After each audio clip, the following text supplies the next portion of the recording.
அஸ்ஸலாமு அலைக்கும். Welcome to my channel Azra vlogs. எல்லாரும் எப்படி இருக்கீங்க? நல்லா இருக்கீங்க நம்புகிறேன். அல்ஹம்துலில்லாஹ் நாங்களும் இங்கே ரொம்ப நல்லாயிருக்கும்.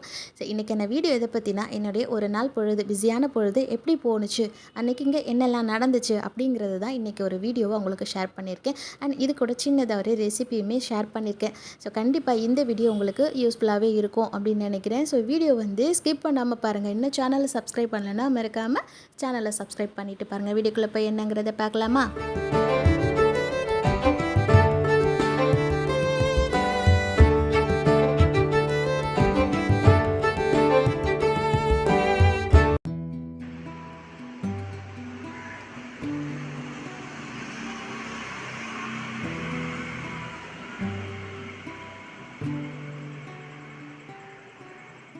காலையில் அமைதியாக அந்த பொழுது விடிகிறத பார்க்குறதே அது ஒரு தனி ஒரு இதாக தான் இருக்கும்.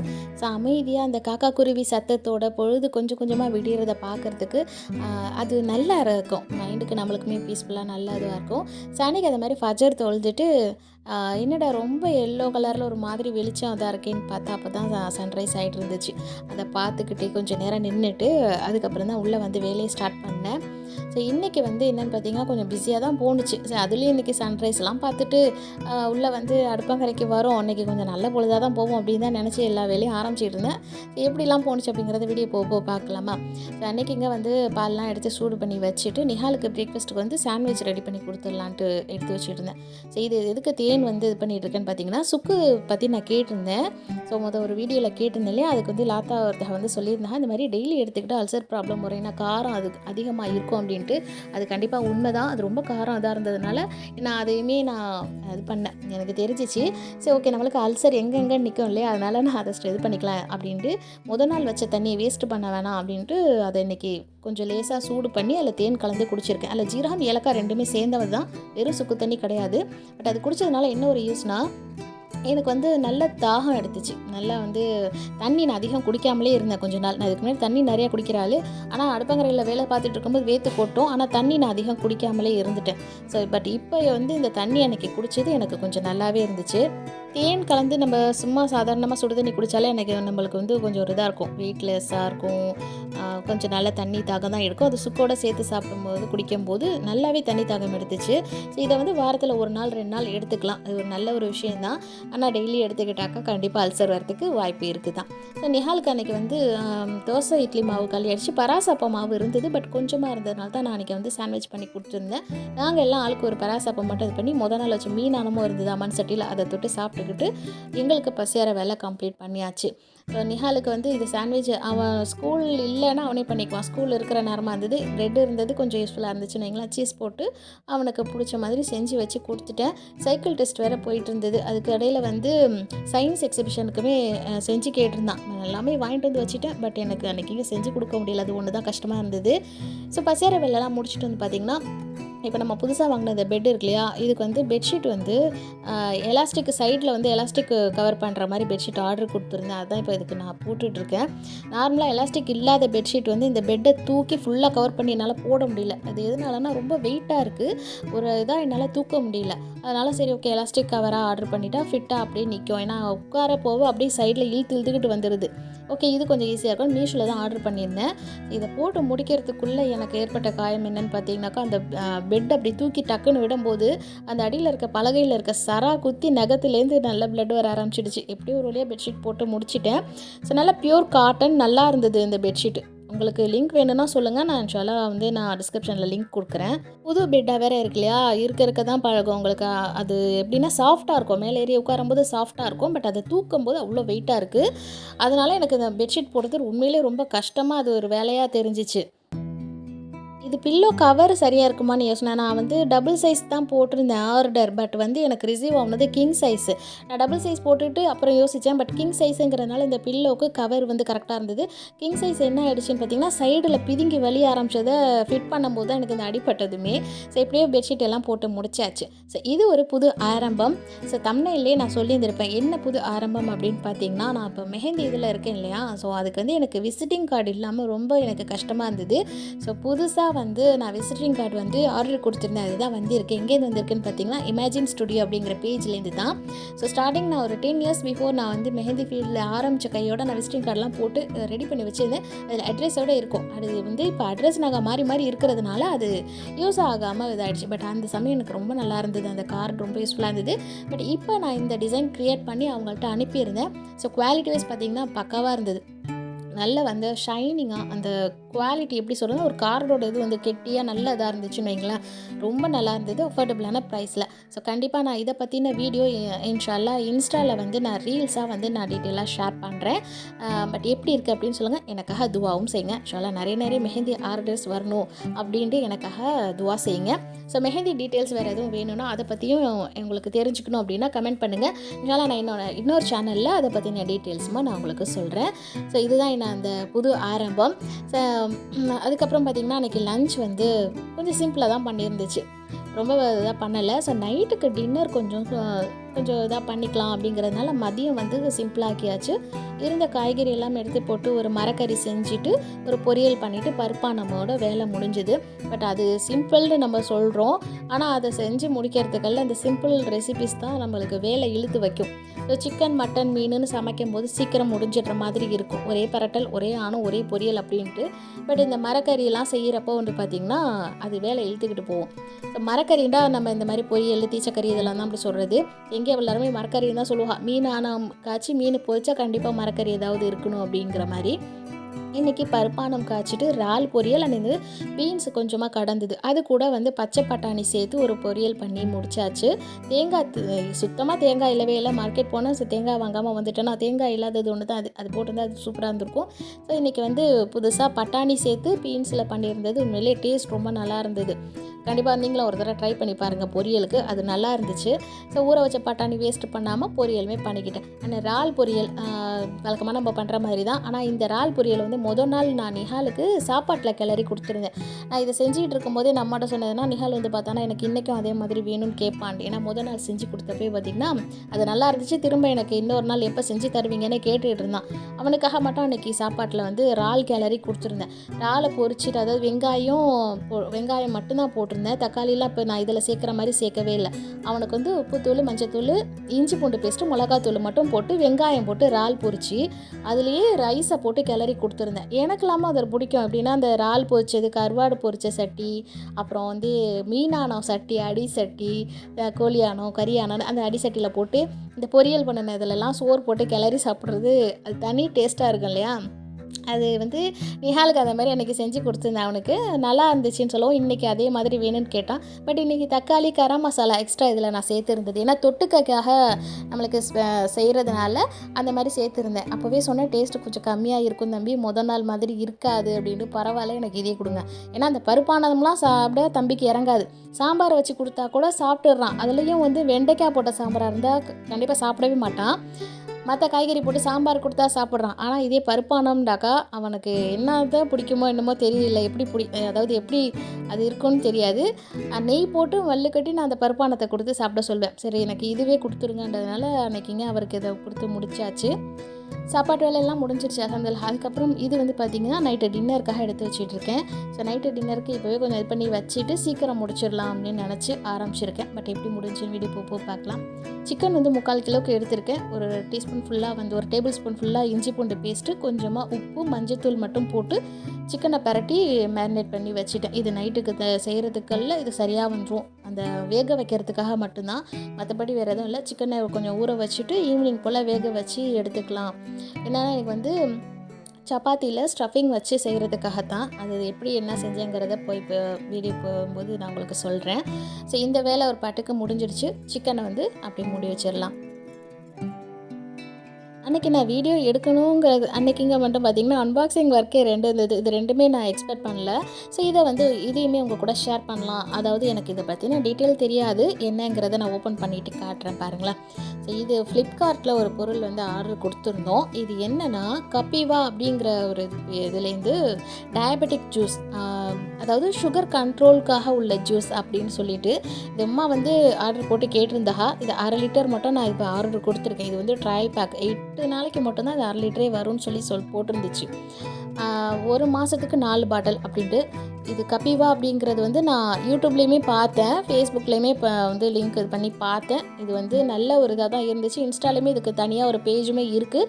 அதுலேயுமே நிறைய வந்து ரிவ்யூஸ் எல்லாமே நான் பார்த்துட்டு ஓகே அப்படின்னு சொல்லி நான் ஆர்டர் பண்ணி கொடுத்துருக்கேன். வேறு ஒரு சஜஷன்னால அம்மா வந்து எனக்கு அது ஆர்டர் பண்ணி கொடு அப்படின்னு சொன்னால், இது என்னென்னா டயபெட்டிக் இதுக்காக எப்படின்னா சுகரோட லெவலை கண்ட்ரோல் பண்ணது, இன்சுலின் அதில் இருக்குது, அதை வந்து கண்ட்ரோல் பண்ணுறதுக்கான இன்சுலின் அந்த ஜூஸில் இருக்குது அப்படின்னு சொல்லி அதில் போட்டிருக்கு.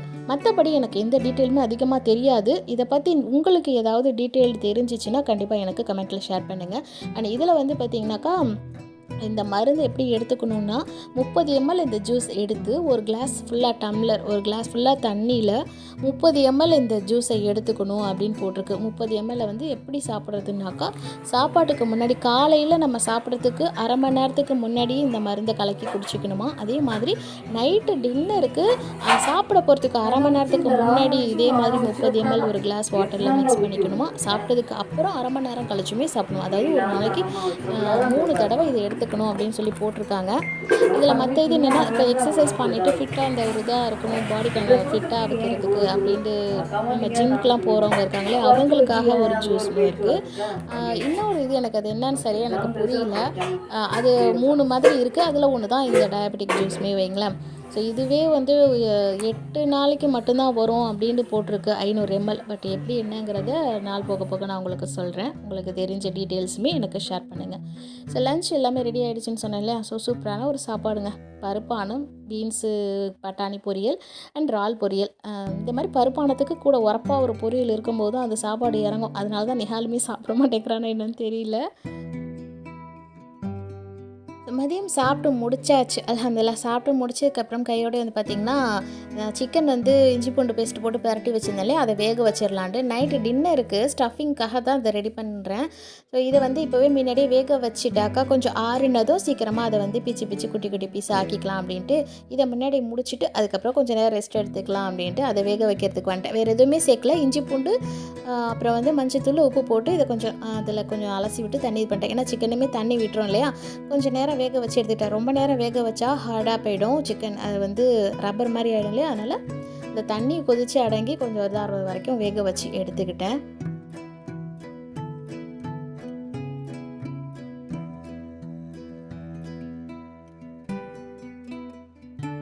ஸோ இது ரெடி ஆகிடுச்சு. ஸோ இதை வேக வச்சுட்டு அதுக்கப்புறம் அப்பாடா செத்த நேரம் போய் படுத்துட்டு கொஞ்சம் நேரம் ரெஸ்ட் எடுத்துகிட்டு அப்புறம் வந்து சீக்கிரமாக டின்னருக்குள்ளே வேலையை பார்த்துக்கலாம் அப்படின்னு நினச்சி போனேன்.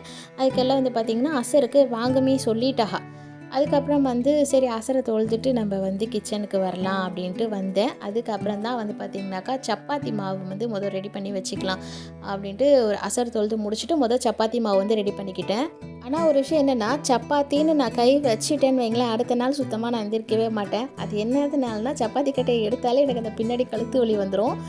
ஸோ வேறு வழி இல்லை. சரி நம்ம ஃபேமிலிக்காக தான் நம்ம எல்லா வேலையும் செய்கிறோம் அப்படின்ட்டு சரி கொஞ்சம் கஷ்டப்பட்டாலும் பரவாயில்ல இன்றைக்கி இதை பண்ணிடலாம் அப்படின்ட்டு. ஏன்னா இட்லி தோசை மாவுமே இல்லை, கொஞ்சம் ஸ்பெஷலாக ஏதாவது பண்ணலாமேன்ட்டு ஸ்டஃபிங்குள்ளதெல்லாம் நான் என்ன பண்ணிட்டேன்னா நின்றுக்கிட்டே என்னால் அங்கே கிச்சனில் ஒன்றும் பண்ண முடியல. ரூமுக்கு எடுத்துகிட்டு வந்துட்டேன். ரூமுக்கு வெங்காயம் கட் பண்ண நிஹால் அலூர் அம்மா தயவு செஞ்சு எடுத்துகிட்டு போமா கிச்சனுக்கு, ஸ்மெல்லுமே இதாக இருக்குது, கண்ணில் தண்ணியுமே வருதுண்டே, பரவாயில்லடா என்னால் நிற்க முடியலடா, நான் சித்த நேரம் இங்கே உட்காந்துக்கிறேன் அப்படின்ட்டு ஹாலில் உட்காரலான்டா சுத்தமாக எனக்கு செட் ஆகலை.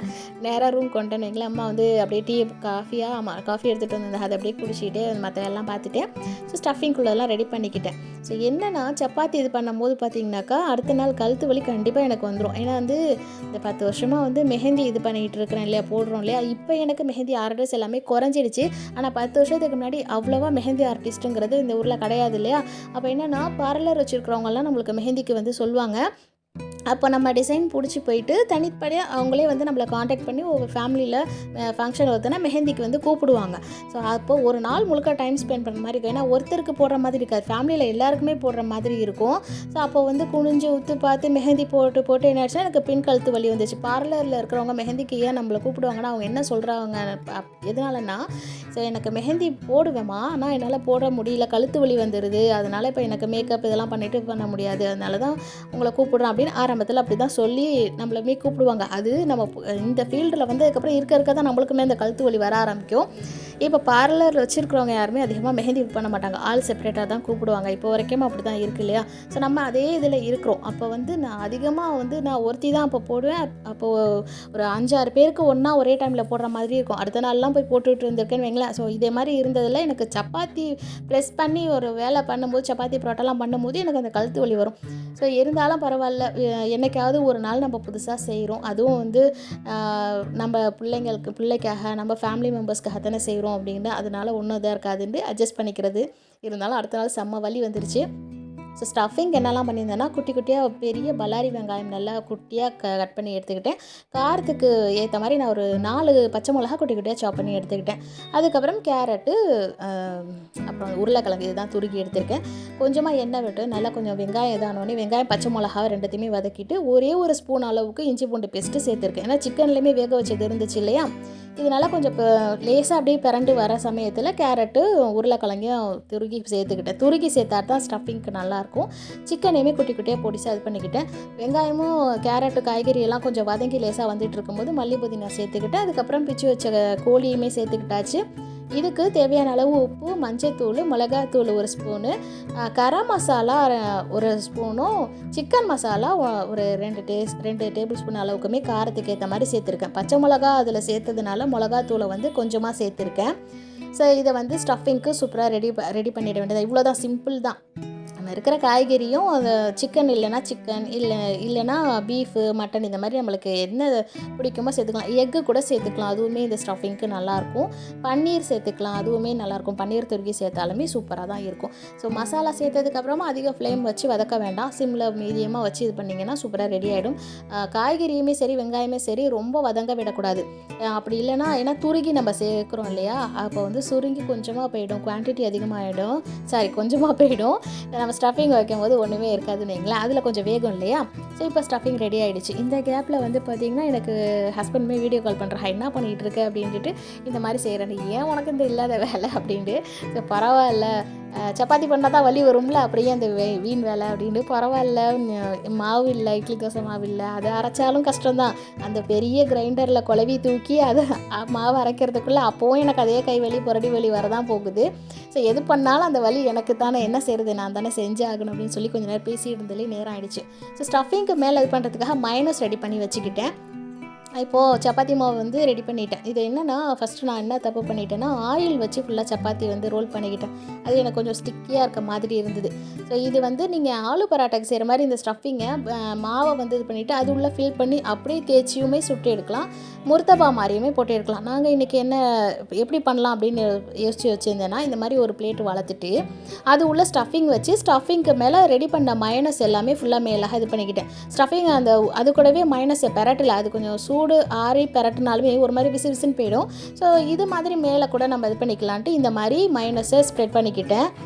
மைனஸ் ஃபுல்லாக வச்சதுக்கப்புறம் மேலே இன்னொரு லேயர் சப்பாத்தி வளர்த்து அது மேலே மூடி கவர் பண்ணி இன்றைக்கி நான் செய்ய போகிறேன். ஸோ இதாவது எப்படின்னாக்கா, உள்ளே ஒரு ஸ்டஃபிங் இருக்கும், அடியில் ஒரு லேயர் சப்பாத்தி, மேலே ஒரு லேயர் சப்பாத்தி. நீங்கள் இதை முர்த்தபா ஸ்டைலில் ஒரே இதில் வச்சு கவர் பண்ணி வேணாலும் செஞ்சுக்கலாம். இது கொஞ்சம் புதுசாக செய்யலாமே அப்படின்ட்டு. ஆனால் ஃபஸ்ட்டு செய்யும்போது கொஞ்சம் கொலப்பாக எண்ணெயில் இருந்ததுனால எனக்கு அது சரியாக இதாகலை. அதை எடுத்து நான் தோசைக்கல்லில் எடுத்து வைக்கும்போது பிசுன்னு ஒட்டிக்கிடுச்சு.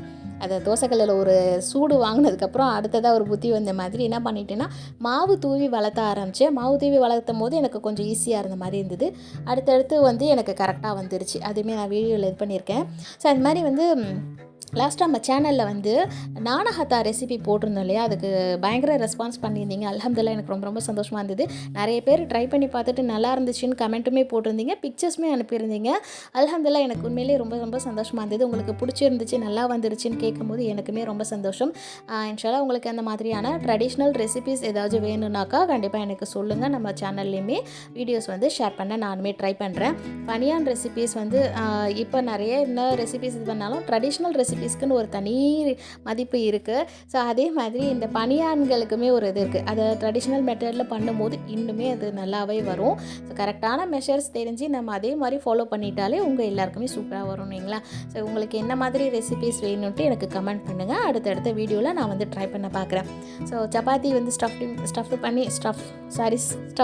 சப்பாத்தி சூப்பராக ரெடி ஆகிடுச்சு. இதை வந்து ரோல் மாதிரி ஷவர்மா டைப்புக்குமே பண்ணலாம், இல்லை வேணால் முர்தபா மாதிரியும் பண்ணலாம். ஸோ இந்த மாதிரி பண்ணினது நல்லா இருந்துச்சு. எடுத்து உள்ளே வந்து கட் பண்ணி பார்க்கும்போது அந்த உள்ளே வச்சு இந்த ஸ்டஃபிங்ஸ், இந்த மைனஸோட இது டேஸ்ட்டு எல்லாமே ரொம்ப நல்லா வந்துருந்துச்சு.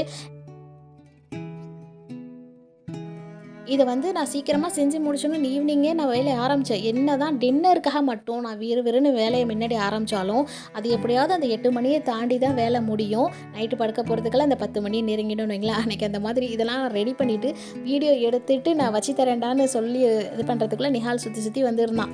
ஸோ ஒரு வழியாக அவனுக்கு முன்னாடி வச்சு கொடுத்துட்டேன். டேஸ்ட் அவனுக்கு ரொம்பவே பிடிச்சிருந்துச்சு அப்படின்னே சொல்லலாம். நீங்கள் வந்து கண்டிப்பாக இதை ஒரு தடவை ட்ரை பண்ணி பார்த்துட்டு எப்படி இருந்துச்சுன்னு எனக்குமே சொல்லுங்கள். இது ஒன்று சாப்பிட்டாலே போதும். இந்த ஒன்று சாப்பிட்டாலுமே வயிறு ஃபுல்லாகிடும். ஸோ நிஹால் வந்து ரொம்ப எக்ஸைட்டிங்காக வந்தான். ஆனால் டேஸ்ட் நல்லா இருக்குன்ட்டு அவனுக்கு வந்து அந்த ஒன்றுக்கு மேலே சாப்பிட முடியல, போதுமாக இருந்துச்சு அப்படின்னு சொன்னான்.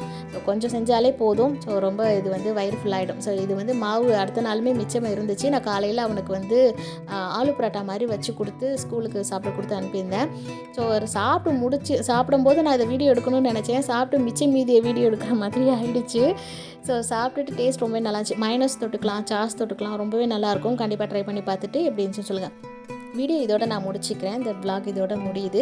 ஸோ இந்த வீடியோ உங்களுக்கு பிடிச்சிருந்துச்சுன்னா மறக்காமல் லைக் பண்ணிக்கோங்க. சேனல் இன்னும் சப்ஸ்கிரைப் பண்ணலைன்னா மறக்காமல் சப்ஸ்கிரைப் பண்ணிவிட்டு உங்களோட கமெண்ட்ஸை கண்டிப்பாக எனக்கு சொல்லுங்கள். வீடியோவில் ஏதாவது குறை இருந்தாலுமே எனக்கு அதை கமெண்ட்ஸாக சொன்னீங்கன்னா கண்டிப்பாக அடுத்தடுத்த வீடியோவில் நம்மளுமே இதை திருத்திக்கலாம். ஸோ வீடியோவில் தான் அடுத்தது இன்னொரு vlogல பார்க்கலாமா? தேங்க்யூ. அஸ்ஸலாமு அலைக்கும்.